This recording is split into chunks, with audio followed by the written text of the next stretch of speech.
শুনিলো চাকৰি নাপালো এতিয়া কি কৰো ক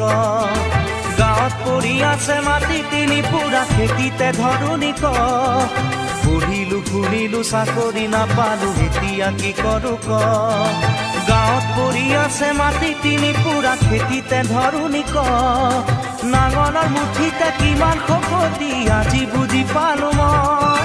খেতিত ধৰিলেও কঠীয়া ৰুবলৈ ঘৰত মোৰ কোন আছে ক অ নবৈ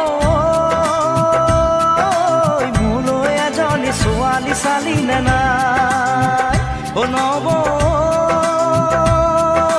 মোলৈ এজনী ছোৱালী চালি নে নাই